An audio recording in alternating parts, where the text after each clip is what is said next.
கர்த்தராகிய இயேசு கிறிஸ்துவின் பரிசுத்தமுள்ள நாமத்துக்கு ஸ்தோத்திரம் உண்டாவதாக. கர்த்தராகிய இயேசு கிறிஸ்துவின் இன்ப நாமத்தினாலே வாழ்த்துகிறேன். தேவனாய் கர்த்தர் உங்களை ஆசீர்வதிப்பாராக. இன்றைக்கு காலையிலையும் நாம் தேவனை ஆராதனை செய்து சில ஜெபங்களை நாம் செய்தோம். தேவனாய் கர்த்தர் நிச்சயமாக இந்த ஜெபங்களை கேட்டு ஆசீர்வதிப்பார். ஆராதனையிலே உங்களில் அநேகர் விடுதலை அடைந்திருப்பீர்கள் என்று நான் நம்புகிறேன். உங்களில் அநேகர் சுகமாக இருப்பீர்கள் என்று நான் விசுவாசிக்கிறேன். உங்களில் அநேகர் விடுதலாக இருப்பீர்கள் என்று நான் விசுவாசிக்கிறேன். நீங்கள் விசுவாசித்திருப்பீர்களானால் தேவனுடைய மிகப்பெரிய மகிமை உங்களை வந்து நிச்சயமாய் சந்தித்திருக்கும் என்று நான் நம்புகிறேன். என் அன்புக்குரிய தேவனாய் கர்த்தர் உங்களை ஆசீர்வதிப்பாராக. நாம் தொடர்ந்து தேவனுடைய வார்த்தைக்கு நேராக போகலாம். ஆண்டவர் நம்மை ஆசீர்வதிப்பார். நீதிமொழிகளின் புஸ்தகம் 23வது அதிகாரம் 18வது வசனத்தை நான் வாசிக்கிறேன். நிச்சயமாகவே முடிவு உண்டு, உன் நம்பிக்கை வீண் போகாது என்று சொல்லுகிறது. ஸ்தோத்திரம். நிச்சயமாகவே முடிவு உண்டு, உன் நம்பிக்கை வீண் போகாது என்று சொல்கிறார். ஆண்டவர் சொல்லுகிற பரிசுத்த ஆவி இன்றைக்கு நம்முடைய வாழ்க்கையில் சொல்லுகிற ஒரு வார்த்தை, நிச்சயமாக நமக்கு ஒரு முடிவு உண்டு, நம்முடைய நம்பிக்கை வீண் போகாது. நிச்சயமாக ஒரு ஆசீர்வாதத்தை தேவனாய் கர்த்தர் தந்து இன்றைக்கு பகல் பொழுதில் உங்கள் இருதயங்களை ஆற்றி, உங்களை இருதயங்களை தேற்றி உங்களை ஆசீர்வதிப்பார் என்று நான் கர்த்தருக்குள்ளே நம்புகிறேன். ஆண்டவர் சொல்லுகிற வார்த்தை, நிச்சயமாகவே ஒரு முடிவு உண்டு, உன் நம்பிக்கை வீண் போகாது. என் வார்த்தையை கேட்கிறதானே உங்களுடைய வாழ்க்கையில் மிகப்பெரிய ஏமாற்றங்களும் சஞ்சலங்களும் தவிப்புகளும் வேதனைகளும் ஒன்றாய் வந்திருந்து இது எப்பொழுது என் வாழ்க்கையில் முடிவு வரும், எப்பொழுது கரை சேரும் என்கிறதான ஒரு சூழ்நிலையில் நீங்கள் இருக்கலாம். ஒருவேளை உங்கள் வாழ்க்கை துடுப்பிழந்த படகை போல கரை சேர முடியாதபடி, எத்திசையில் நாம் போகிறோம் என்று தெரியாதபடி, ஒரு துடுப்பில்லாத படகு காற்றடிக்கிற திசையில் அங்கும் இங்கும் அலை கழிந்து கரை காண்போமோ கரை காண மாட்டோமோ என்ற தவிப்பில் இருக்குமானா, என் அன்பு தேவனுடைய பிள்ளைகளே, கர்த்தருக்கு ஸ்தோத்திரம் உண்டாட்டும். அதே போல் உங்களுடைய வாழ்க்கை கூட அவ்விதமாக இருக்கலாம். துடுப்புள்ளாத படகை போல நம்பிக்கை இல்லாத வாழ்க்கை, தரிசனமாக தேடி போகக்கூட முடியாதபடி ஒரு தவிக்கிறதான ஒரு வாழ்க்கையில் நீங்கள் இருக்கலாம். அது பாவமாக இருக்கலாம், அது பாடுகளாக இருக்கலாம், அது சஞ்சலமாக இருக்கலாம், அது தவிப்பாக இருக்கலாம். ஆனால் உங்கள் உள்ளத்தின் ஆழத்தில் ஒரு ஏக்கம், எப்பொழுது இந்த பாவத்திலிருந்து விடுதலை, எப்பொழுது என் ஆண்டவரோடு நான் சேர்வேன், எப்பொழுது இந்த பிரச்சனைகளுக்கு ஒரு முடிவு வரும், எப்பொழுது இந்த கண்ணீருக்கு ஒரு முடிவு வரும், எப்பொழுது இந்த தவிப்புக்கு ஒரு முடிவு வரும் என்ற ஏக்கத்தோடு கூட இந்த நாட்களில் நீங்கள் இருக்கலாம். கர்த்தருடைய வார்த்தை சொல்லுகிறது, நிச்சயமாக உங்களுக்கு ஒரு முடிவு உண்டு, உங்கள் நம்பிக்கை வீண் போகாது என்று சொல்லி நம்ம ஆண்டவரை பார்க்கிற போது, தேவனை நாம் பார்க்கிற போது, தேவனை பல விதங்களில் தேவன் நமக்கு வெளிப்படுகிறார். யெகோவா ஈரே, யெகோவா ஷாலோம், யெகோவா சன்மா, யெகோவா ஈலியோன், யெகோவா ரோகி, யெகோவா சிட்கினோ, யெகோவா சபயோத், யெகோவா ரஃபா. இப்படி தேவன் ஒவ்வொரு முறையும் தான் என்ன கிரியை செய்ய போகிறாரோ அந்த கிரியைக்கு தக்க நாமத்தில் தம்முடைய பக்தர்களுக்கு வெளிப்பட்டு அவர்களை ஆசீர்வதித்திருக்கிறார். அதே போல் இந்த நாளில் கூட நாம் தேவனை அவ்விதமாய் அவருடைய பலவிதமான தன்மைகளில் நமக்கு ஒரு ஆசீர்வாதத்தை நிச்சயமாய் அவர் கொண்டு வந்து தருவார். சில தன்மைகளின் ஆசீர்வாதத்தை நாம் இப்பொழுது நாம் காண்போம். சில தன்மையினாலே அவர் தேவன் மாத்திரமா, எனக்கு அவர் தேவன் மாத்திரமா, இல்லை இல்லை, அவர் எனக்கு தகப்பன் கூட. எனக்கு தகப்பன் மாத்திரமா? இல்லை இல்லை, எனக்கு அவர் மேய்ப்பர் கூட. என் மேய்ப்பர் மாத்திரமா? இல்லை இல்லை, அவர் எஜமான் கூட. என் எஜமான் மாத்திரமா? இல்லை இல்லை, எனக்காய் பரிந்து பேசுகிற இரட்சகர், எனக்காக பலியானவர், எனக்காக பலி செலுத்துகிறவர். இப்படி தேவன் ஒவ்வொரு முறையும் தேவன் பல விதங்களில் பல தன்மையினால் நம்மை ஆசீர்வதிக்கிற தேவனாக இருக்கிறார். நம்மை நாம் தேவனாக மாத்திரம் அவரை காணாமல் அவருடைய ஒவ்வொரு தன்மையிலும் குணாதிசயங்களிலும் நாம் அவரை நெருங்கி போகிற போது தேவன் பலவிதமான ஆசீர்வாதங்களினாலே நம்மை நிரப்ப நல்லவராக இருக்கிறார். இன்றைக்கு சில தன்மைகளின் ஆசீர்வாதத்தை இப்பொழுது நாம் வாசிக்க போகிறோம். வாசிக்கலாம். கர்த்தருக்கு ஸ்தோத்திரம். சங்கீதங்களின் புஸ்தகம் 119வது சங்கீதம் கடைசி வசனம் இப்படி சொல்லுகிறது. 176வது வசனம். காணாமற் போனேன், ஆட்டை போல வழி தப்பி போனேன், உமது அடியேனை தேடுவீராக, உமது கற்பனைகளை நான் மறவேன். சங்கீதக்காரன் ஒரு புலம்புகிறான். நான் காணாமல் போன ஆட்டை போல வழி தப்பி போனேன், அடியேனை தேடுவீராக. கர்த்தருக்கு ஸ்தோத்திரம் உண்டாடு. என் அன்பு தேவனுடைய பிள்ளைகளை, தேவனை அவன் தன்னுடைய மேய்ப்பராக, தன்னை ஒரு ஆடாக, நான் வழி தப்பி போன ஆட்டை போலானே, என்னை தேடுவீராக என்று சொல்லி கெஞ்சுகிறோம். சங்கீதக்காரன் சங்கீதம் 23 கர்த்தர் என் மேய்ப்பராக இருக்கிறார், நான் தாழ்ச்சடையேன் என்று சொன்னான். ஒரு மேய்ப்பனுடைய ஆசீர்வாதம் எப்படி இருக்கிறது பாருங்கள். அவர் என்னை புல்லுள்ள இடங்களிலே மேய்த்து அமர்ந்த தண்ணீர் கண்டலிலே கொண்டு போய் சேர்க்கிறார். தேவரீருடைய கோலும் தடியும் என்னை தேற்றும். நான் மரண இருளின் பள்ளத்தாக்களை நடந்தாலும் பொல்லாப்புக்கு பயப்படேன், தேவருடைய கோலும் தடியும் என்னை தேற்றும் என்று சொல்கிறான். ஒரு மேய்ப்பனுடைய ஆசீர்வாதம் பாருங்கள். அது புல்லுள்ள இடங்களிலே அந்த ஆட்டை அவர் மேய்ப்பார். அமர்ந்த தண்ணீர் கண்டலிலே அந்த ஆட்டை கொண்டு போய் சேர்க்கிறாப்படியும். நீ நானும் கர்த்தருக்குள்ளே கைக்குள்ளான ஆடுகளாக இருக்கிற போது தேவன் நம்மை புல்லுள்ள இடங்களிலே மேய்த்து நம்மை அமர்ந்த தண்ணீர் கண்டலிலே கொண்டு போய் விடுவார். மரண இருளின் பள்ளத்தாக்களை நாம் நடக்கிற போது பொல்லாப்புக்கு நாம் பயப்படாமல் அவருடைய கோலும் தடியும் நம்மை தேற்றுமாம். ஒரு கைக்குள்ளான ஆடாக இருக்கிற போது அந்த மேய்ப்பனுடைய சத்தம், அந்த மேய்ப்பனுடைய கோல், அந்த மேய்ப்பனுடைய அன்பு நம்மை ஆசீர்வதிக்கும். இன்றைக்கி அநேக விசுவாசிகள் தேவனை மேய்ப்பனாய் வைத்துக் கொள்வதில்லை. அவருக்கு கைக்குள்ளான ஆடாக தன்னை ஒப்பு கொடுப்பதில்லை. சபைக்கு வருவாங்க, சத்தியத்தை கேட்பாங்க, தேவன் சத்தியத்தினால் அவர்களை மேய்ப்பார், தன்னுடைய சத்தத்தினால் அவர்களை மேய்ப்பார். தேவன் தன்னுடைய வார்த்தையினால் அவர்களை மேய்ப்பார், தன்னுடைய ஆலோசனையினால் அவர்களை மேய்ப்பார், தன்னுடைய புத்திமதியினால் அவர்களை மேய்ப்பார், தன்னுடைய கடிந்து கொள்ளுதலினால் அவர்கள் மேய்ப்பார். கைக்குள்ளாக இருக்கிற ஒவ்வொரு ஆடுகளும் தேவ ஆலோசனையினால் ஆசீர்வதிக்கப்படும், தேவ கடிந்து கொள்ளுதலினால் ஆசீர்வதிக்கப்படும், தேவ வசனத்தினால் ஆசீர்வதிக்கப்படும், தேவ வல்லமையினாலே ஆசீர்வதிக்கப்படும். அதனால தான் ஆண்டவர் சொன்னாப்புல, கம்பீர சத்தத்தை அறிந்த ஜனங்கள் பாக்கியவான்கள் என்று சொல்லி. தேவன் சொன்னாப்புல, என் ஆடுகள் என் சத்தத்தை அறிந்திருக்கிறது என்று சொல்லி. நாம் கைக்குள்ளான ஆடுகளாக இருக்கிற போது நம்முடைய வாழ்க்கையில் மிகப்பெரிய பாதுகாப்பு. உன்னதமானவருடைய மறைவில் இருக்கிறவன் சர்வ வல்லவருடைய நிழலிலே தங்குவான் என்று சங்கீதம் 91:1 சொல்லுகிறது. என் அன்புக்குரிய பிள்ளை, கர்த்தருக்கு ஸ்தோத்திரம் உண்டாட்டும். நீ கைக்குள்ளான ஆடாக இருக்கிறையா? நீ தேவனுடைய கைக்குள்ளான ஆடாக இருப்பாயனா? ஆண்டவர் உன்னை புல்லுள்ள இடங்களில் மேய்ப்பார், அமர்ந்த தண்ணீர் கண்டிலே கொண்டு போய் சேர்ப்பார்.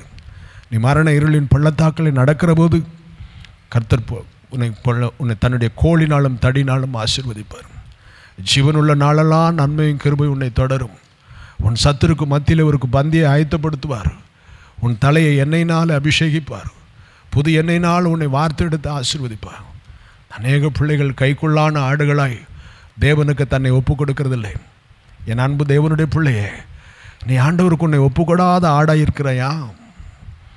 ஆண்டவருக்கு கீழ்ப்படியாத ஆடாக இருக்கிறாயா? கர்த்தருடைய கைக்குள்ளான கைக்குள்ள கை கொடுக்காத ஒரு ஆட்டை போல இருக்கிறையா? என் அன்பு பிள்ளைகளே, உனக்கு புல் கிடைக்காது, அமர்ந்த தண்ணீர் கிடைக்காது. பொல்லாப்பு நாட்களிலே கோளும் தடியும் உன்னை தேற்ற முடியாமல் போய்விடும். நீ நானும் ஆண்டவருக்கு நம்மை ஒப்பு கொடுக்கணும், உபதேசத்துக்கு ஒப்பு கொடுக்கணும், போதகத்துக்கு ஒப்பு கொடுக்கணும், கர்த்தருடைய வார்த்தைக்கு நம்மை ஒப்பு கொடுக்க வேண்டும். இப்பொழுது நாம் சங்கீதம் 119க்கு வருவோம். அந்த சங்கீதக்காரன் சொல்லுகிறாப்புல, காணாமல் போன ஆட்டை போலானே. அவன் தன் நிலையை அறிகிறான். தேவ சத்தம் கேட்கலை, கர்த்தருடைய சத்தம் கேட்கலை, ஆண்டவருடைய வழிநடத்தல் அவனுக்கு கிடைக்கல. ஏதோ காரியம் வழி தப்பி போயிட்டான், ஆண்டவருடைய மார்க்கத்தை இழந்து போயிட்டான், தேவ மார்க்கத்தை இழந்து போனான், பழைய பாவ வாழ்க்கைக்கு போய்விட்டான். தேவனுடைய சத்தம் கேட்கலை, தேவனுடைய வழிநடத்தல் கிடைக்கல. முன்பை போல் சொப்பனம் வருவதில்லை, முன்பை போல் தரிசனம் வருவதில்லை. வேதம் அவனுக்கு இன்பமாக இல்லை, ஜெபம் அவனுக்கு இன்பமாக இல்லை, கர்த்தருடைய வழிநடத்தல் இல்லை. என் அன்பு தேவ பிள்ளைகளே, ஒருவேளை உன்னுடைய நிலை கூட அதுதானா? நீ வழி தப்பி போன ஆட்டை போல் இருக்கிறாயா? ஆண்டவருடைய சத்தம் கேட்காத ஆட்டை போல் இருக்கிறாயா? ஆண்டவருடைய மேய்ப்பு உனக்கு கிடைக்காமல் இருக்கிறதா? கர்த்தருடைய வழிநடத்தல் கிடைக்காத ஒரு ஆட்டை போல் இருக்கிறாயா? கர்த்தருடைய ஆறுதல் கிடைக்காத ஒரு ஆட்டை போல் இருக்கிறாயா? சங்கீதக்காரன் புலம்பி தவிக்கிறான். நான் வழி தப்பி போன ஆட்டை போலானே, தேவனுக்கும் மேய்ப்பனுக்கும் எனக்கும் இருந்த உறவை நான் இழந்து போனேனே, எனக்கு ஒரு மந்தை இல்லாமல் போனதே. கர்த்தருக்கு ஸ்தோத்திரம். என்னுடைய ஊழியத்தில் உபதேசத்தை கை கொள்ள முடியாமல் அநேகர் உபதேசத்தை விட்டு பின்னிட்டு சபை விட்டு போனதையெல்லாம் நான் அறிந்திருக்கிறேன், பார்த்திருக்கிறேன். என் அன்புக்குரியவளே, தேவனுடைய வசனத்தை கை கொள்ள முடியாவிட்டால் சபை மீது, ஊழியக்காரன் மீது ஏதோ ஒரு பழியை சென்று தன் சுய வழிகளின்படி போவதற்கு தங்களை ஒப்பு கொடுப்பார்கள். நீதிமொழியின் புஸ்தகம் சொல்லுகிறது, உன் சுய புத்தியின் மேல் சாயாமல் என்று சொல்லி சுய புத்தியின் மேல் சாய்ந்து போகிறவர். யூதாவின் புஸ்தகத்தில் சொல்லுகிறது, தங்களை தாங்களே மேய்த்து கொள்ளுகிறவர்கள் என்று சொல்லி. என் சத்தத்தை கேட்கிற நீ உன்னை நீயே மேய்த்து கொள்ளுகிறதான ஒரு மனுஷனாக இருக்கிறாயா? அல்லது வழி தப்பி போன ஆட்டை போல இருக்கிறாயா? ஆண்டவர் உன்னை ஆசீர்வதிக்க நல்லவராக இருக்கிறார். உன் நம்பிக்கை வீண் போகாது. என் தேவனுடைய உறவை இழந்தேனே, என் மேய்ப்பருடைய உறவை இழந்தேனே, என் தேவனுடைய ஏவுதல்களை இழந்தேனே, ஜெபத்தை இழந்தேனே, பரிசுத்தத்தை இழந்தேனே, சபையை இழந்தேனே, என் மேய்ப்பனை நான் இழந்தேனே என்று சொல்லி நான் வழி தப்பி போய்விட்டேனே என்றும் மீண்டும் சேர்வதற்குண்டான வழி எனக்கு கிடைக்கவில்லையே என்று புலம்பி தவிக்கிற ஒரு மனிதனாக நீ இருக்கலாம். கர்த்தருக்கு ஸ்தோத்திரம். ஆனால் உன் இருதயம் இந்த ஏக்கத்தை உடையதாக இருக்குமானா, வழி தப்பி போன ஆட்டை போல் இருக்கிறேன். இயேசுவே வழி சத்தியமும் ஜீவனுமாக இருக்கிறான். என்னாலே அன்றி ஒருவனும் பிதாவிடத்தில் பிரவேசிப்பதில்லை என்று சொன்னாரே. அந்த வேத மார்க்கத்தை விட்டு, தேவ ஆலோசனை விட்டு, தேவ சித்தத்தை விட்டு, தேவ வழிநடத்தலை விட்டு உன்னை நீயே மேய்த்து கொள்ளுகிற அல்லது மேய்ப்பனுடைய கைக்குள்ளான ஆடாயிராமல் அல்லது வழி தப்பி போன ஆட்டை போல் இருக்கிறாயா? தேவன் உன்மேல் இறங்குவார். அந்த மேய்ப்பனுக்குரிய தேடுதல் இறங்குவார். அந்த சங்கீதக்காரன் பாடுகிறான், வழி தப்பி போன ஆட்டை போல் இருக்கிறேன், என்னை தேடுவீராக என்று சொன்னான். என் அன்புக்குரியவளே, இந்த மேய்ப்பனுடைய சுபாவம் என்ன? ஆடுகளை தேடி போகிறதான சுபாவம். உன் வாழ்க்கையில் மீறுதல் இருக்கிற போதும், நீ கர்த்தருக்கு உன்னை ஒப்புக்கொடாது இருக்கிற போதும், அவருடைய சத்தத்துக்கு உன்னை ஒப்புக்கொடாது இருக்கிற போதும், நீ அவருக்கு கீழ்ப்படியாமல் இருக்கிற போதும் உன்னை தேடுகிறதான ஒரு மேய்ப்பன் அவர். இயேசு கிறிஸ்து சொன்னார், ஒரு மனிதனிடத்தில் 100 ஆடுகள் இருக்க, 99 ஆடு அவன் கைகளில் இருக்கிற, ஒரு ஆடு காணாமல் போனால் அந்த ஒரு ஆட்டை தேடி திரிய மாட்டானா என்று சொன்னான். அந்த ஒரு ஆட்டை தேடி திரிய மாட்டானா என்று சொன்னான். இந்த மேய்ப்பனுடைய குணாதிசயம் எப்படி? உன்னை தேடி திரிகிறதான மேய்ப்பன் அவர். நீ வழி தப்பி போயிருக்கிற, நீ திசை மாறி போயிருக்கிற, உன்னை நீயே மேய்த்து கொண்டிருக்கிற, பாவத்தினாலே அவருடைய சத்தத்தை இழந்தவனாயிருக்கிறேன், ஜபத்தை இழந்தவனாயிருக்கிறேன், அவருடைய ஐக்கியத்தை இழந்தவனாய், அவருடைய உறவை இழந்தவனாயிருக்கிறேன். ஆனால் உன்னை தேடுகிறவர். 99 ஆடு தன் கரத்தில் இருக்கிறது, அவர் திருப்தி அடையவில்லை, காணாமல் போன ஒரு ஆட்டை தேடுகிறவராயிருக்கிறார். என்னை கேட்கிறதான என் அன்பு சகோதரனே, நீ காணாமல் போன ஆட்டை போல் இருக்கிறாயா? என் அன்பு சகோதரி, காணாமல் போன ஆட்டை போல் இருக்கிறாயா? உன்னை நீயே மேய்த்து கொண்டிருக்கிறாயா? சுய வழிகள் சுய புத்தியின் மேல் சாய்ந்திருக்கிறாயா? கைக்குள்ளாய் வராதபடியான இன்னும் தெளிக்கப்பட்ட ஆட்டை போல இருக்கிறாயா? ஆண்டவர் உன்னை ஆசீர்வதித்து உன்னை தேடுகிற தேவனாக இருக்கிறார். இந்த மேய்ப்பனிடத்திலிருந்து ஒரு ஆசீர்வாதம். அந்த மேய்ப்பனுக்கு என்ன குணம்? உன்னை தேடுகிற ஒரு குணமாக இருக்கு. அவர் உன்னை தேடுகிறார். இன்னைக்கு அவருடைய சத்தத்தை கேட்டு நீ உன்னை ஒப்புக்கொடு, உன்னை ஆசீர்வதிப்பார். பல வருடங்களுக்கு முன்பு ஒரு தேவனுடைய ஊழியக்காரனை குறித்து எனக்கு காரியம் தெரியும். அவன் பாருங்க, அவன் பொல்லாத குணாதிசயங்களுடையவனாக இருந்து கெட்ட பழக்கங்களுக்கு அடிமை உள்ளவனாக இருந்தான். பின்பு யாரோ அவனுக்கு இயேசுவின் அன்பை குறித்து சொன்னாங்க. அந்த அன்பை அவன் ருசித்தான், ரட்சிக்கப்பட்டான், பரிசுத்த ஆவியை பெற்றான். ஓடி ஓடி தேவனுக்கென ஊழியத்தை செய்தான். அவன் மூலம் அற்புத அடையாளங்கள் நடந்தது. அவன் மூலம் அநேகர் சுகமடைந்தார்கள், அநேகர் ரட்சிக்கப்பட்டாங்க. வாலிபர்கள் அவனை தனக்கு முன்னோடியாய் வைத்து கொண்டார்கள். பாலங்கள் இப்படியே ஓடிக்கொண்டிருந்தது. பிசாசு அவன் தந்திரமாய் அவன் காலை இடறச் செய்தான். அவன் தன்னுடைய பழைய வாழ்க்கைக்கு திரும்பி போனான், பழைய கட்ட பழக்கங்களுக்கு திரும்பி போனான். ஜபத்தை இழந்தான், மெய்ப்பனை விட்டான், சபையை விட்டான். தன் மனம் போல பழைய வாழ்க்கையில் அவன் திரும்பி தன் வாழ்க்கையை சீர்கெடுத்து கொண்டான். இப்படியே சில காலங்கள் போனது. அவனுடைய கிராமம் ஒரு சின்ன கிராமம். ஒரு மலை அடிவாரத்தில் ஒரு ஏரி கரையின் ஓரத்தில் அவனுடைய வீடு இருந்தது. பாருங்களேன் அன்பு தேவ பிள்ளைகளே, ஒரு நாள் குடித்து வெறித்து இரவு வெகு நேரம் கழித்து வந்தான். நான் சொல்லுவது சற்றேறக்குறைய 30 வருடங்களுக்கு முன்பு சம்பவம். அந்த நாட்களில் பேருந்து வசதி கிடையாது, அந்த கிராமத்துக்கு செல்ஃபோன் வசதி கிடையாது, வீட்டுக்கு வீட்டு பைக்கு கிடையாது. காலையில் வருகிற ஒரு பஸ்ஸுக்காக அந்த மலை அடிவாரத்தில் இருக்கிறவர்கள் காத்து கொண்டு இருப்பார்கள். வெளியே போகணும் வரணும் அந்த ஒரு பஸ்ஸு தான். இரவு 10 மணி அவன் வருகிறான், ஃபுல் போதையில் வருகிறான். அங்கே அவனுடைய வீட்டில் கூட்டம் கூடியிருக்கிறது. என் அன்பு தேவனுடைய பிள்ளைகளே, அந்த கிராமத்தார் அவன் வீட்டில் கூடியிருக்கிறாங்க. அவனுடைய 4 வயது மகள் மரண படுக்கையில் எப்பொழுது போகுமோ வயிறு ஊதி போய் மூச்சு விடுவதற்கு தடுமாறி போராடி கொண்டிருக்கிறான். என் அன்புக்குரியவர்களே, இரவு விளக்கு கொளுத்தி வைத்திருக்கிறாங்க. வெளியே ஒரு 50 பேர் இருந்து புலம்பிக் கொண்டிருக்கிறாங்க. இப்பொழுது சிறு நேரத்தில் உயிர் போய்விடும் என்றதான சூழ்நிலையில் இருக்கிறது. தன் மகளை பார்த்தான். கர்த்தருக்கு சோதனை உள்ளம் உடைந்து போனான். கர்த்தருக்கு சோத்திரம் உண்டாட்டும். ஐயோ, என் மேய்ப்பனை நான் இழந்தேனே, காணாமல் போன ஆட்டை போல என் வாழ்க்கையை நான் தொலைத்து போனேனே. எத்தனை பிள்ளைகள் என் மூலம் ஆசீர்வதிக்கப்பட்டாங்க, எவ்வளோ பேர் தெய்வீக சுகமடைந்தார்கள், எத்தனை பேர் ஆசீர்வதிக்கப்பட்டாங்க, எத்தனை பேர் ரட்சிக்கப்பட்டாங்க. பாவம் அறியாத என்னுடைய பிள்ளை மரணத்துக்கு போராடுகிறாளே, அவளுக்கு ஜெபிக்க முடியாதவனாய் நான் இருக்கிறேனே. என் மகள் பாவம் இல்லாத என் பிள்ளைக்கு ஜெபிக்க முடியாதபடி நான் என் மேய்ப்பனை விட்டு தூர போனேனே. தன்னை அறியாமல் அழ ஆரம்பித்தான். ஐயோ, நான் என் மேய்ப்பனை கைவிட்டேன், வழி தப்பி போனேன், என் மேய்ப்பனை விட்டு நான் விலகி போனேன். இன்றைக்கு என் பிள்ளையுடைய மரணத்தை நான் காணும்படி நேரிட்டதே என்று சொல்லி அவனையும் அறியாமல் புலம்ப ஆரம்பித்தான். அவனையும் அறியாமல் அந்த போதையில் முழங்கால் படிட்டு அழ ஆரம்பித்தான். அழுதான். என் அன்புக்குருளே, 10 மணிக்கு முழங்கால் படிட்டு அழ ஆரம்பித்தவன் 4 மணிக்கு விம்மி புடைத்து அவன் அழுகை நின்றது.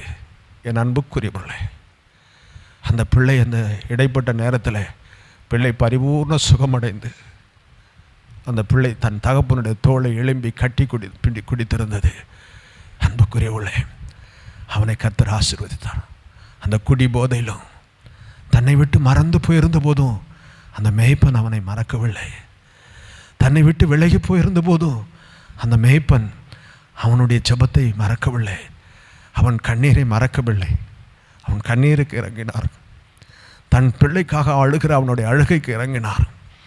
காணாமல் போயிருந்த அவன் அவனுக்காக இறங்கி அவன் வாழ்க்கையை ஆசீர்வதித்தார். என் அன்புக்குரியவளே, அன்றைக்கு மீண்டும் ஆண்டவரை ஏற்றுக்கொண்டாப்புள்ளே தேவன் அவரை ஆசீர்வதித்தார். அவருடைய பெயர் ரவிசௌந்தர் என்ற பெயர். திருவள்ளூருக்கு அருகில் பூண்டி என்ற கிராமத்தில் அவர் இருக்கிறாப்புல. கர்த்தருக்கு ஸ்தோத்திரம். அதன் பிறகு அந்த பழைய வாழ்க்கை கொண்டு போகாமல் தன்னை மீண்டும் தன் மேய்ப்பருக்கு தன்னை ஒப்பு கொடுத்தார். மீண்டும் ஜெபிக்க ஆரம்பித்தார். பரிசுத்த பாதைக்கு வந்தார். சபைகளை கட்டினார். தேவனுக்கு அநேகரை கர்த்தருக்குள் வழி நடத்துகிற ஒரு தேவனுடைய ஊழியக்காரனை அவர் மாறினார். அந்த பெண் இப்பொழுது இன்ஜினியரிங் முடித்துட்டு வேலை செய்கிற அலுவலகத்துக்கு தேவன் அவரை கொடுத்தார். அதுதான் வழி தப்பி போன ஆடுகளை தேடுகிற மேய்ப்பனுடைய உள்ளம். அந்த மேய்ப்பனால் ஒரு ஆசீர்வாதம், உன்னை தேடுகிற மேய்ப்பரால் ஒரு ஆசீர்வாதம். அவர் மேய்ப்பராய் இறங்கி வருவார். உனக்கு நல்ல மேய்ப்பராய் இறங்கி வருவார். இயேசு சொன்னார், நல்ல மேய்ப்பன் தன் ஆடுகளுக்கு ஜீவனை கொடுக்கிறான் என்று சொன்னார். உனக்கு ஜீவனை கொடுத்த மேய்ப்பன், உனக்காக ஜீவனையே கொடுத்த மேய்ப்பன் உன்னை தேடி ஆசீர்வதிப்பார். என் அன்பு தேவனுடைய பிள்ளையே, என்னை இன்றைக்கு வழி தப்பி போயிருக்கிறாயா? இன்றைக்கு ஆண்டவருடைய மார்க்கத்துக்கு வா, கர்த்தருடைய மார்க்கத்துக்கு வா. சபைக்கு வராத மனுஷனானி, ஜெபிக்காதவனானி, வேதத்தை தேடாதவனானி, கர்த்தரை தேடாதவனானி, பெயர் கிறிஸ்துவ வாழ்க்கை வாழ்ந்து கொண்டிருக்கிறாயா? தேவனுடைய அற்புதத்தை அனுபவித்திராத ஒரு மனிதனா என்ன இருக்கிறாயா? அல்லது பின்னிட்டு போயிருக்கிறாயா? இன்றைக்கு அந்த மேய்ப்பன் தேடி வருகிறார். மேய்ப்பனால் ஒரு ஆசீர்வாதம். அவர் இறங்கி உன்னை ஆசீர்வதித்து உன்னை பெருக பெய்து உன்னை ஆசீர்வதிப்பார். நம்முடைய தேவன் மாத்திரமல்ல, அவர் மேய்ப்பராக இருக்கிறார். அவர் உன்னை தேடி வருவார். தன்னை தாழ்த்தி கொண்டு உன்னை தேடுவார், உன்னை ஆசீர்வதிப்பார். கர்த்தருக்கு ஸ்தோத்திரம் உண்டாட்டும். வேறொரு வசனத்தை நாம் வாசிக்கலாம். சங்கீதங்களின் புஸ்தகம் 103வது சங்கீதம் 13வது வசனத்தை நான் வாசிக்கிறேன். தகப்பன் தன் பிள்ளைக்கு இறங்குகிறது போல கர்த்தர் தமக்கு பயந்தவர்களுக்கு இறங்குகிறார். ஆண்டவர் இங்கே அந்த சர்வ வல்லமையுள்ள தேவன் இங்கே தன்னை தகப்பன் என்று சொல்லுகிறார். ஒரு தகப்பன் தன் பிள்ளைக்கு இறங்குகிறது போல கர்த்தர் தமக்கு பயந்தவர்களுக்கு இறங்குகிறார் என்று வேதம் சொல்லுகிறது. எனக்கு அன்புக்குரியவர்களே, ஆண்டவருக்கு ஸ்தோத்திரம் உண்டாட்டும்.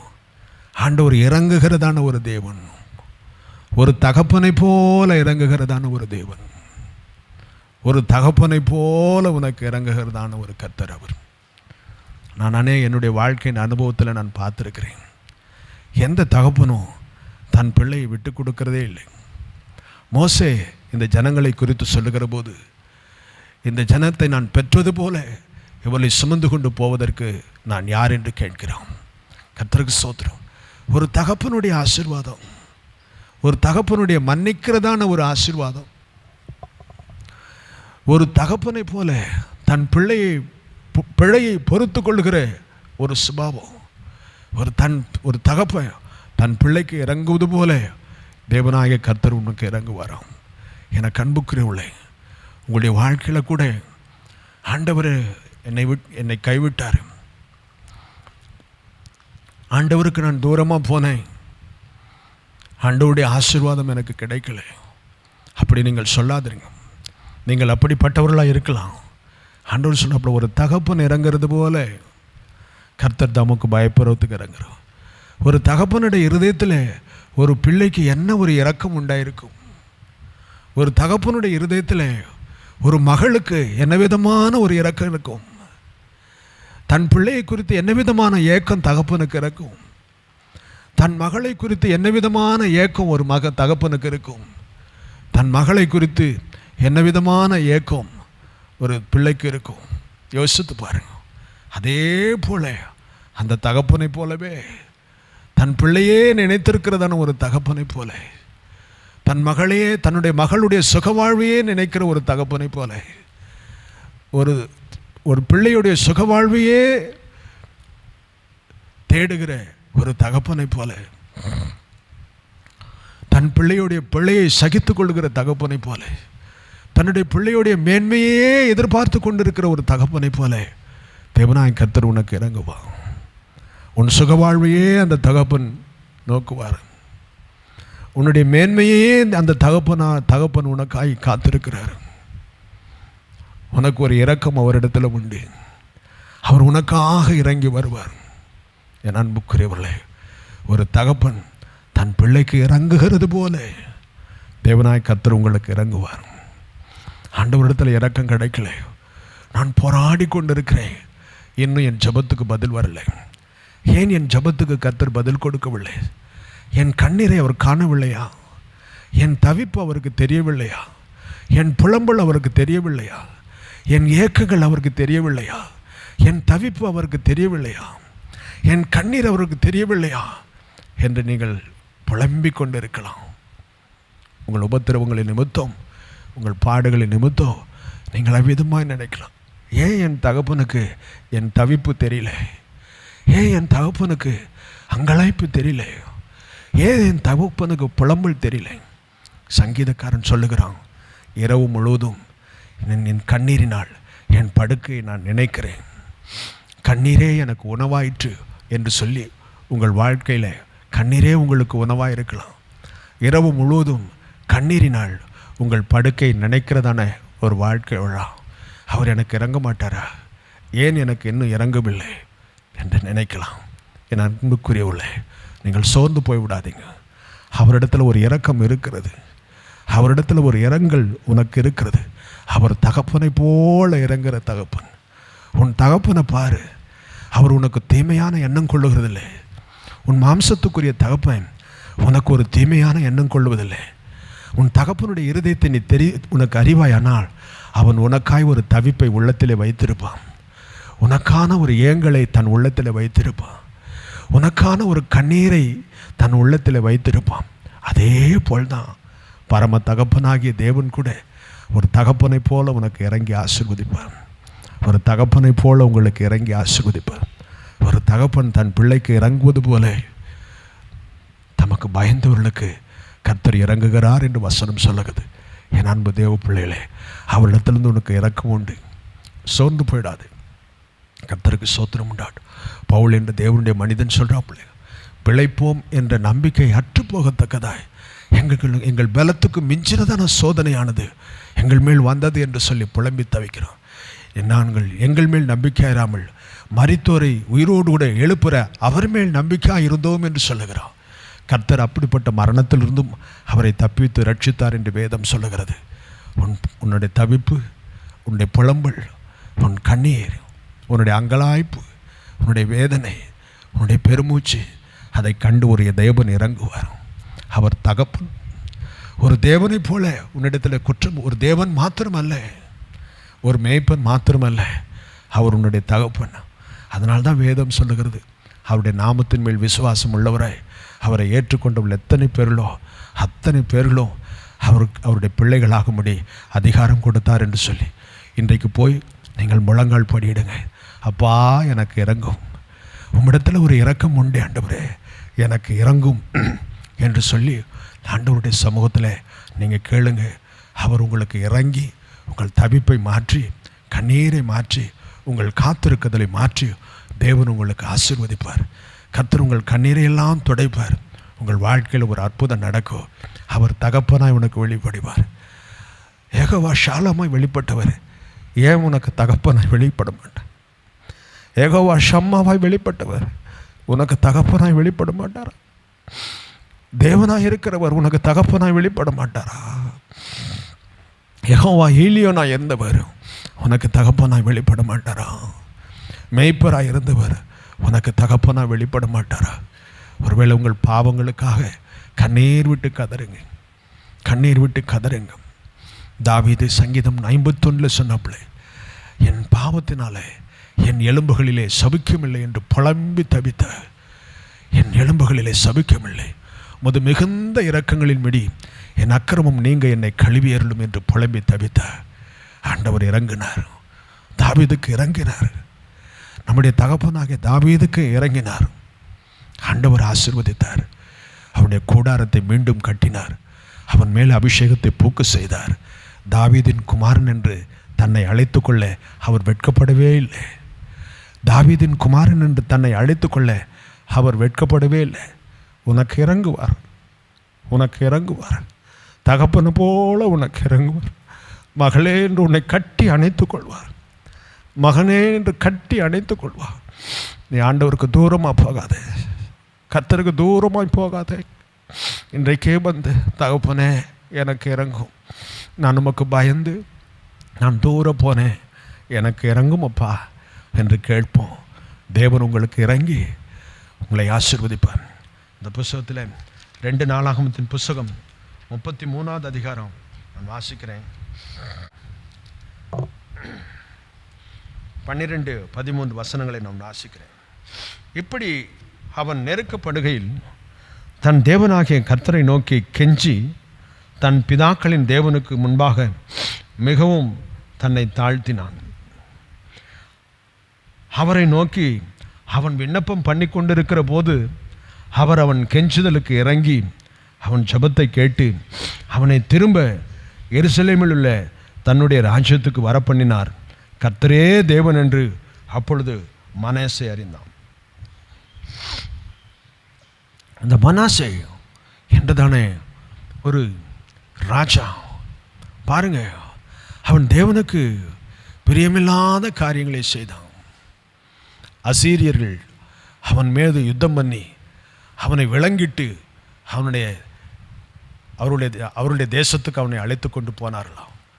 வேதத்தில் வாசிக்கிறோம், மனாசே தன் பிதாக்களின் தேவனுக்கு முன்பாக மிகவும் தன்னை தாழ்த்தினான். ஆண்டவருக்கு முன்னாடி தன்னை தாழ்த்தினான். இரட்சகருக்கு முன்னாடி அவன் தாழ்த்தினான். அவன் ஜெபித்து கொண்டிருக்கிற போதே தேவன் அவனுக்கு இறங்கி அவன் கட்டுகளை அறுத்து மீண்டும் அவனை எருசலேமுக்கு ராஜ்யபாரம் பண்ணும்படி அவனை அழைத்து கொண்டு வந்தார். எத்தனை அருமையான தகப்பம் பாருங்க. இந்த மனாசே கர்த்தருக்கு விரோதமான பாவம் செய்தவன் தான். அவன் செய்த காரியம் என்ன? தன் பிதாக்களின் தேவனிடத்தில் தன்னை மிகவும் தாழ்த்தினான், மிகவும் தாழ்த்தினான். உங்கள் தகப்பனிடத்தில் உங்களை தாழ்த்துங்க, உங்கள் பிதாவாகிய தேவனிடத்தில் உங்களை தாழ்த்துங்க. யாக்கோபு சொல்லுகிறார், கர்த்தரிடத்தில் தாழ்மைப்படுங்கள், அவர் உங்களை உயர்த்தும். ஏனோ தானோ என்ற வாழ்க்கை வாழ்ந்தது போதும். ஜெபம் இல்லாமல் வீணர்களோடு சுற்றி திரிகிற உன்னுடைய வாழ்க்கை போதும். வேத வாசிப்பு இல்லாமல் தேவனை நேசிக்காத ஒரு கிறிஸ்தவனாய், கர்த்தர் மேல் அன்பு கூறாத ஒரு கிறிஸ்தவனாய், பரிசுத்தமில்லாத ஒரு கிறிஸ்தவனாய், பலவிதமான அசுத்தத்தினாலே தன்னை கரைப்படுத்தி தீட்டுப்படுத்தி கொள்ளுகிற ஒரு கிறிஸ்தவனாய், தேவனை மறந்து தெரிகிறதான கிறிஸ்தவனாய் நீ வாழ்ந்தது போதும். கர்த்தரிடத்தில் உன்னை தாழ்த்திக்கொள். மனாசே கர்த்தருக்கு விரோதமாய் பாவம் செய்தவன் தான். ஆனால் தன் பிதாக்களின் தேவனிடத்தில் மிகவும் தன்னை தாழ்த்தினான். அவன் ஜெபம் செய்து கொண்டிருக்கிற போதே கர்த்தர் அதை கேட்டு அவனுக்கு இறங்கினார் என்று வேதத்தில் வாசிக்கும். எத்தனை ஆச்சரியம்! அவன் தேவனுக்கு உகந்தவன் அல்ல. அவனுடைய வாழ்க்கை பாவம் நிறைந்த வாழ்க்கை.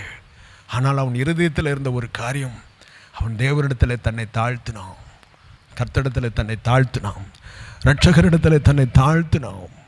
ஆண்டவர் அவன் விண்ணப்பம் பண்ணி கொண்டிருக்கிற போதே அவனுக்கு இறங்கி அவன் சிறையிருப்பை மாற்றினார்.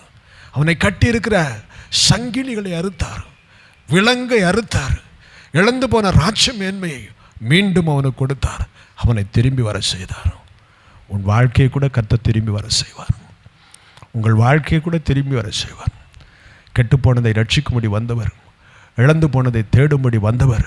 நீ இழந்து போன உன்னுடைய கட்டி வைத்திருக்கிற சங்கிலிகள் இருந்து உன்னை அறுத்து உன் ராஜ மேன்மைக்கு உன்னை திருப்பி கொண்டு வருவார். உன் மேன்மைக்கு உன்னை திருப்பி கொண்டு வருவார். உன் மேன்மையை பெருக பண்ணுவார்.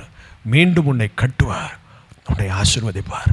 அவர் தகப்பன் இறங்குகிற தேவன். ஒரு பிள்ளைக்கு இறங்குவது போல, மகளுக்கு இறங்குவது போல, மகளே நினைத்து கொண்டிருக்கிற தகப்பனை போல, மகனே நினைத்து கொண்டிருக்கிற தகப்பனை போல, தன் பிள்ளையின் மேன்மை ஒன்றையே நோக்கமாய் வைத்திருக்கிற தகப்பனை போல அந்த தகப்பன் இறங்குவான். என் பிள்ளையை உயர்த்தணும், என் பிள்ளையை மேன்மைப்படுத்தணும், என் பிள்ளை சந்தோஷமாக இருக்கிறத நான் பார்க்கணும், என் பிள்ளை மகிழ்ச்சியாக இருக்கிறத நான் பார்க்கணும், என் பிள்ளையோட கண்களில் அடர்ந்த கண்ணீர் வரணும், நான் அவளை ஆசீர்வதிக்கணும். அந்த தகப்பன் உனக்கு இறங்குவார். அதே தான் உன் தகப்பன். என் அன்புக்குரியவர்களே, அவர் தேவன் மாத்திரமல்ல, நம்முடைய தகப்பன் உங்களுக்கு இறங்குவார். உங்களை ஆசீர்வதிப்பார், இரக்கத்தோடு வருவார். உங்கள் தகப்பனிடத்தில் மனாசேவை போல உங்களை தாழ்த்து கொள்ளுங்க. தேவன் உங்கள் சங்கிலிகளை அறுப்பார், உங்களை கட்டுகிற அறுப்பார். இழந்து போன மேன்மையை தகப்பனை மீண்டும் தருவார். நீங்கள் ஜெபம் பண்ணி கொண்டு இருக்கிற போதே அந்த ஜெபத்துக்கு பதிலை கேட்டு உங்கள் கண்ணீரை துடைத்து ஆசீர்வதிப்பார். ஆமென். உங்கள் நம்பிக்கை ஒருபோதும் கெட்டு போகாது. உங்கள் நம்பிக்கை ஒருபோதும் வீண் போகாது. கர்த்தருக்கு உங்கள் காத்திருக்குதல் ஒருபோதும் வீணாக போகாது. நிச்சயமாக ஒரு முடிவை அவர் தந்து ஆசீர்வதிப்பார். தகப்பனிடத்திலிருந்து ஒரு ஆசீர்வாதம், மேய்ப்பனிடத்திலிருந்து ஒரு ஆசீர்வாதம். எத்தனை மேன்மை பாருங்கள். ஏன்னா கண்புக்குரலை வேறொரு வசனத்தை நாம் வாசிக்கலாம். 1 யோவான் புஸ்தகம் 2வது அதிகாரம் 1வது வசனத்தை நான் வாசிக்கிறேன். என் பிள்ளைகளே, நீங்கள் பாவம் செய்யாதபடி படிக்கு இவைகளை உங்களுக்கு எழுதுகிறேன். ஒருவன் பாவம் செய்வானானால் நீதிபரராயிருக்கிற இயேசு கிறிஸ்து நமக்காக பிதாவினிடத்தில் பரிந்து பேசுகிறவராயிருக்கிறோம். நீதிபரராயிருக்கிறதானே இயேசு கிறிஸ்து நமக்காய் பரிந்து பேசுகிறவராயிருக்கிறார். ஒருவன் பாவம் செய்வானானால் நீதிபரராயிருக்கிறதான இயேசு கிறிஸ்து பிதாவிடத்திலே பரிந்து பேசுகிறவராயிருக்கிறார். இரட்சகரிடத்திலிருந்து ஒரு ஆசீர்வாதம். இப்பொழுது அவர் மேய்ப்பர் அல்ல, இப்பொழுது அவர் தகப்பன் அல்ல, இப்பொழுது அவர் இரட்சகர். உனக்காய் பரிந்து பேசுகிற ஒரு இரட்சகர், உனக்காய் பரிந்து பேசுகிற இரட்சகர். நாம் பாவம் செய்வோமானால் உனக்காகவும் எனக்காய் பரிந்து பேசுகிற ஒரு இரட்சகர். என் அன்பு தேவனுடைய பிள்ளைகளை, கர்த்தருக்கு ஸ்தோத்திரம் உண்டாட்டும். உங்களுடைய வாழ்க்கையில் ஒரு அற்புதத்தை செய்ய கர்த்தர் நல்லவராக இருக்கிறோம். தேவனுடைய அளவிட முடியாத அன்பு ஆச்சரியமானது. பல வருடங்களுக்கு முன்பு நான் ஒரு மனிதனை சந்தித்தேன். பாருங்கள், அந்த மனிதன் தென்னிந்திய பகுதி, தென் தமிழகத்தை சேர்ந்த ஒரு மனிதன். அவர் குவைத்தில் போயிட்டு வேலை செய்திருந்தார். மாதம் ஆயிரக்கணக்கில் பணத்தை சம்பாதித்து தன் மனைவிக்கு நம்பிக்கையோடு தன் மனைவிக்கு அனுப்பி வைத்திருந்தார். அவருடைய கான்ட்ராக்டர் காலம் முடிந்தது. தன் மனைவி தன் பிள்ளைகளை பார்ப்பதற்காக அவளோடு இந்தியா வந்து தமிழகத்துக்கு வந்தார். வீட்டில் மனைவி இல்லை. தாய் கேட்டாப்புல அவள் எப்பொழுதோ தன்னுடைய தகப்பன் வீட்டுக்கு சென்று விட்டார். சரி, தன்னுடைய மாமனார் வீட்டுக்கு அவர் போனார். லட்சக்கணக்கில் பணம் இருக்கும். இங்கே ஒரு சொந்த தொழிலை ஆரம்பிக்க வேண்டும். அவர் ஒரு எலக்ட்ரிஷியன், சொந்த தொழிலை ஆரம்பிக்கணும் என்று சொல்லி நம்பிக்கையோடு தன் மனைவிடத்தில் போனான். அவளிடத்தில் அவருக்கு ஒரு சமாதானமான உறவு இல்லை. ஏன்னோ அவள் அசட்டியாக இருந்தாள். அவள் விசாரித்து கேட்டா, எவ்வளோ பணம் வைத்திருக்கிற? ஒரு காசும் இல்லை. எல்லாவற்றையும் அவளுடைய பேரில் காசு போட்டான். காசு இல்லை, ஒன்றுமில்லை. இருந்தால் இரு, இல்லாவிட்டால் போ என்று சொல்லி மாமனாரும் அவரோட உறவுகளும் மனைவியும் சேர்ந்து அவளை விரட்டி அனுப்பினார்கள். எத்தனை வருடம் தன் மனைவிக்காக, தன் மகன் பிள்ளைகளுக்காக உழைத்து கொடுத்ததான பணம். பிள்ளையும் இல்லை. நான் கேட்டேன்ப்பா, பிள்ளைங்கள் என்ன சொன்னாங்க? பிள்ளைங்க அம்மா பேச்சு கேட்டுட்டு என் கூட வர மறுக்கிறாங்க பிரதர். கர்த்தருக்கு ஸ்தோத்திரம் உண்டாட்டும். அதுதான் அவருடைய நிலைமை. தவிச்சு போனார். யார் இடத்திலும் கேட்க முடியல. அவர் ஒரு மென்மையான ஒரு மனிதன் பாருங்க. அவர் யோசித்தார், நாம் இருப்பதை பார்க்கலாம், நாம் செத்து போவது நமக்கு நலமானது. அங்கிருந்து திருப்பதி வந்தார். இருந்த பணமெல்லாம் செலவு செய்து விட்டார். திருப்பதி மலையிலிருந்து குதித்து உயிரை விட்டு விடுவதற்காக ஒரு குறிப்பிட்ட இடத்துல நின்றிருந்தார். தேவனுடைய அன்பை பாருங்கள். அந்த நேரத்தில் கர்த்தருக்கு ஸ்தோத்திரம் உண்டாட்டு ஒரு ஊழியக்காரரும் அவருடைய மனைவியும் காரில் ஏதோ ஒரு வேலைக்காய் மேல் திருப்பதிக்கு சென்று திருப்பதியிலிருந்து திரும்பி வந்து கொண்டு இருக்கிறார்கள். இருட்ட போகிறதான ஒரு நேரம் இந்த மனிதன் தனித்து நின்று இருந்தாப்புல. ஏன் இந்த பகுதியில் இந்த மனிதன் தனித்து நின்று கொண்டு இருக்கிறாப்புல? அவர்கள் நின்றார்கள். அவனை பார்த்து விசாரித்தார்கள், ஏன் இந்த இடத்துல நின்று கொண்டு இருக்கிறீங்க? கீழே அதல பாதாளமாக இருக்கிறது. இருள் சூழ போகிறதான ஒரு நேரம். அவன் மரணத்துக்கு நெருங்கிக்கிட்டு இருக்கான். அவன் தேவனை அறியாத ஒரு மனிதன். அந்த ஊழியக்காரர் கேட்டார், ஏன் நிற்கிறீங்க? சொல்ல மறுத்தார். அவர், வாங்க பிரதர், நான் கீழே போகிறேன், உங்கள் காரியங்களை சொல்லுங்கள், வாங்க. அவரை ஏற்றி கொண்டார். அவர் வண்டியில் வருகிற போது தன் காரியத்தை எல்லாம் சொல்லி அழுதார். என் உயிரை மாய்த்து கொள்வதற்காக இங்கே நின்றிருந்தேன், நீங்கள் இப்பொழுது வந்தீங்க என்று சொல்லி அவரை கொண்டு வந்து அவர்கள் நகிரி என்றதான ஒரு பட்டணத்தில் விட்டு போனாங்க. பின்பு அந்த இடத்துலேருந்து நடந்தே நான் இருக்கிற பகுதியை கடக்கும்படி வந்து அதற்கு மேல் நடக்க முடியாமல் மயக்கமடைந்து கீழே விழுந்தார்.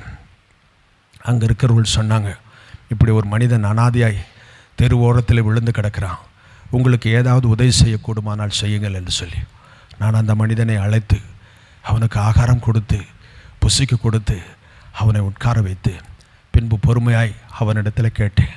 தன் கண்ணீரான பாகங்களை சொன்னான், எனக்கு அன்புக்குரிய உள்ளே 3 மாதங்கள் என் வீட்டில் அவனை தங்க வைத்து இயேசுவை குறித்து அவருக்கு போதித்தேன்.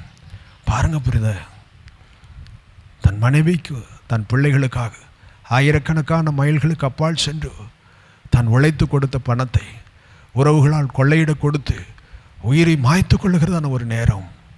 ஆனால் ஒரு இரட்சகர், அவனுக்காய் ஜீவனை விட்டவர், அவனுக்காக பரிந்து பேசுகிறவர், கர்த்தருக்கு ஸ்தோத்திரம், அவனுக்காக இறங்கி வந்தார். அவனை ஆசீர்வதிக்கும்படி இறங்கி வந்தார். கர்த்தருக்கு ஸ்தோத்திரம் உண்டாட்டும். என் அன்பு தேவனுடைய பிள்ளைகளே, அவருடைய வாழ்க்கையில் ஒரு மறுமலர்ச்சி. அவன் ஒரு குறிப்பிட்ட இடத்திலிருந்து மலையிலிருந்து விழ காத்திருக்கிறான். சம்பந்தமில்லாமல் ஒரு ஊழியக்காரனை இங்கே அனுப்புகிறார். அவனுக்கு பேசுகிறார். அவன் மரணத்தை மாற்றி கொண்டு வந்து வேறொரு ஊழியக்காரனுடைய கரத்திலே அவனை ஒப்பு கொடுக்கிறார். அதுதான் இரட்சகர். நல்ல சமாரியன் என்றதான பகுதியை வாசிக்கிற போது அந்த நல்ல சமாரியன் அவனை காயப்பட்டிருந்ததான அவனை தன் சுய வாகனத்தில் ஏற்றி சத்திர காரணத்தில் ஒப்பு கொடுத்தது போல தேவனுடைய பிள்ளைகளே, இந்த நல்ல இரட்சகர் கூட அவன் மரணத்தை மாற்றும்படி ஒரு மனிதனை அனுப்பி பின்பு அவனை பராமரிக்கிற ஒரு ஊழியக்காரனிடத்தில் ஒப்பு கொடுத்து அவனை ஆசீர்வதித்தார். தேவனுடைய அளவிட முடியாத அன்பு. இந்த அன்பு உன்னுடைய வாழ்க்கையில் அற்புதம் செய்யும். நான் பரிசுத்தத்தை இழந்தேன், தேவனோடு இருக்க ஐக்கியத்தை இழந்தேன், தேவனோடு இருக்க உறவை இழந்தேன், தேவனுடைய முகத்தை என்னால் பார்க்க முடியாமல் தவிக்கிறேன், கர்த்தருடைய சத்தத்தை கேட்க முடியாமல் நான் தவிக்கிறேன் என்று நீ சொல்லுவாயானா? என் அன்பு தகப்பனே, சகோதரனே, ஆண்டவருடைய வார்த்தை சொல்லுகிறது, அவர் ஒருவன் பாவம் செய்வானானால் நீதிபரராயிருக்கிற இயேசு கிறிஸ்து அவனுக்காக பரிந்து பேசுவார் என்று சொல்லி சிலுவையில் உனக்காக அவர் பரிந்து பேசினார். பிதாவே, இவர்களுக்கு மன்னியும், இவர்கள் செய்கிறது என்னதென்று அறியாதிருக்கிறார்கள் என்று சொல்லி அந்த நல்ல கர்த்தர் உன் வாழ்க்கையில் ஒரு அற்புதத்தை செய்து உன்னை ஆசீர்வதிப்பார். கர்த்தருக்கு ஸ்தோத்திரம் உண்டாட்டும். நமக்கு சமயம் இல்லை தியானிப்பதற்கு. அவர் தேவனாய் உனக்கு மன்னித்து உன்னை ஆசீர்வதிப்பார். எஜமானாய் உனக்கு காலா காலத்தில் உன் கிரியைகளுக்கு ஏற்றதான நல்ல பலனை தருவார். வெளிப்படுத்தின விசேஷம் 22வது அதிகாரம் சொல்லுகிறது, அவர் இதோ அவனவனுக்குரியதான கிரியைகளின் பலன் என்னோட கூட வருகிறது. நான் கர்த்தருக்கு ஊழியத்தை செய்தேன், ஒரு நன்மையும் காணவில்லை, ஒரு ஆசீர்வாதத்தையும் காணவில்லை என்று பரிதபித்து கொண்டிருக்கிற மனுஷனா என்னை இருப்பாயானா? என் ஊழியம் ஆசீர்வதிக்கப்படலையே, என் ஊழியம் மேன்மைப்படுத்தப்படலையே, என் ஊழியத்தில் கட்டப்படவில்லையே, ஆத்மாக்கள் வரவில்லையே என்று சொல்லி தவித்து கொண்டிருக்கிற ஒரு ஊழியக்காரனாக இருப்பேனா? என் பிரயாசத்துக்குண்டான பலன் கிடைக்கலையே, என் ஜபத்துக்குண்டான பலன் கிடைக்கலையே, என் கைகளின் சுத்தத்துக்குண்டான பலன் கிடைக்கலையே என்று நீ தவித்து கொண்டிருப்பாயானார்? அவர் நல்ல எஜமானாக இருந்து அவர் வருகிற போது உனக்குண்டான பலனை தருவார். இதோ அவனவனுக்குரியதான கிரியைகளின் பலன் என்னோடு கூட வருகிறது என்று சொன்னான். எபிரேயர் 11வது அதிகாரத்தில் தேவன் ஒருவர் உண்டென்றும் தம்மை விசுவாசிக்கிறவர்களுக்கு பலன் அளிக்கிறவர் என்றும் விசுவாசிக்க வேண்டும், தம்மை தேடுகிறவர்களுக்கு பலன் அளிக்கிறவர் என்றும் விசுவாசிக்க வேண்டும்.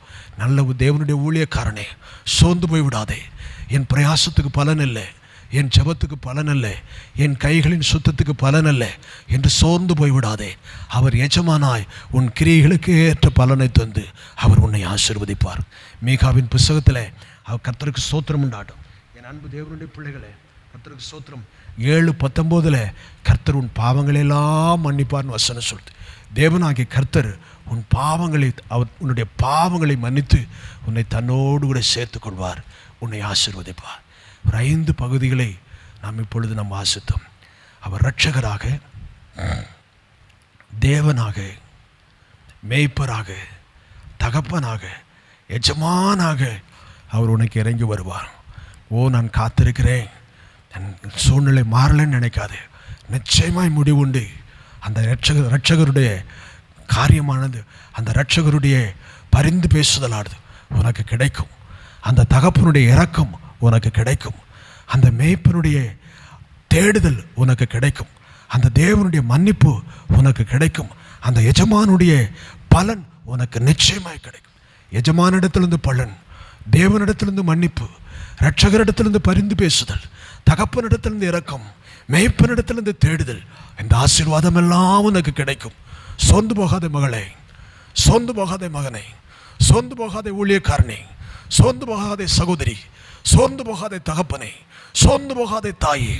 தேவன் நிச்சயமாகவே ஒரு முடிவுண்டு. உன் நம்பிக்கை வீணாகாது. தேவன் உன்னை ஆசீர்வதிப்பார். கர்த்தர் உன்னை ஆசீர்வதிப்பார். நாம் ஜெபித்து முடிக்கலாம். கர்த்தருக்கு ஸ்தோத்திரம். எங்கள் மகா இரக்கம் கிருபை நிறைந்த பிதாவே, இந்த நல்ல அருமையான வேலைக்காக மக்கள் நன்றி செலுத்துகிறப்பா. இயேசு கிறிஸ்துவின் ஈடையற்ற நாமத்தினாலே நீர் தகப்பனாக, மேய்ப்பராக, தேவனாக, இரட்சகராக, எஜமானாக இந்த பிள்ளைகளுக்கு இறங்கி வந்து சாமி, உம்முடைய தேடுதல், உம்முடைய மன்னிப்பு, உம்முடைய இரக்கம், உம்முடைய பரிந்து பேசுதல், உம்முடைய பலன் எல்லாவற்றினாலும் பிள்ளைகளை நீர் ஆசீர்வதியும். நீர் அபிதமாய் ஆசீர்வதிக்கிறதற்காய் ஸ்தோத்திரம். சோர்ந்து போன ஒவ்வொரு முழங்காலும் நிமிரட்டும் சாமி. தளர்ந்து போன ஒவ்வொரு இதயமும் இயேசுவின் நாமத்தில் பற்றி எறியட்டும் சாமி. இயேசுவின் நாமத்தில் அவர்கள் ஆவியில அனல் கொள்ளும்படி நான் ஜெபிக்கிறேன். இயேசுவின் நாமத்தில் ஆவியில அனல் கொள்ளும்படி நான் ஜெபிக்கிறேன். இந்த வேளையில் தேவ வல்லமை இறங்கட்டும் ஆசை. கர்த்தருடைய வல்லமை இந்த வேளையில் இயேசுவின் நாமத்தில் இறங்கட்டும் சார். பரிசுத்த வல்லமை ஒவ்வொரு பிள்ளை மேலும் இறங்கட்டும். பரலோக வல்லமை ஒவ்வொரு பிள்ளை மேலும் இறங்கட்டும். சத்துரு இவர்களுக்கு விதைத்து வைத்திருந்த எல்லா கலைகளையும் நான் இயேசுவின் நாமத்தில் பிடுங்குகிறேன். இயேசுவின் நாமத்தில் பிடுங்குகிறேன். ஆண்டவர் அவர்களை ஆசீர்வதியும். கர்த்தர் நீ செய்த நன்மைகளுக்காய் ஸ்தோத்திரம். உடைய நல்ல கரத்துக்குள்ள பிள்ளைகளை தாழ்த்துகிறேன். சாட்சிகளை கொண்டு வரும் ஆண்டவர் நீ அப்படி செய்தமைக்காய் ஸ்தோத்திரம். இயேசு கிறிஸ்துவின் இன்ப நாமத்தில் பிதாவே, ஆமென், ஆமென். நம்முடைய கர்த்தராகிய இயேசு கிறிஸ்துடைய கிருபையும், பிதாவாகிய தேவனுடைய அன்பும், பரிசுத்த ஆவியுடைய அந்யோன்ய ஐக்கியமும் என்றும் என்றும் சதா காலங்களிலும் நம் அனைவரோடு கூட இருப்பதாக. என் ஆத்துமாவே கர்த்தரை ஸ்தோத்திரி, என் முழு உள்ளமே அவருடைய பரிசுத்த நாமத்தை ஸ்தோத்திரி. என் ஆத்துமாவே கர்த்தரை ஸ்தோத்திரி, கர்த்தர் செய்த சகல உபகாரம் மறவாதே. ஆமென். கர்த்தர் உங்களை ஆசீர்வதிப்பாராக. கர்த்தர் உங்களை ஆசீர்வதிப்பாராக. கர்த்தர் உங்களை ஆசீர்வதிப்பாராக. ஆமென்.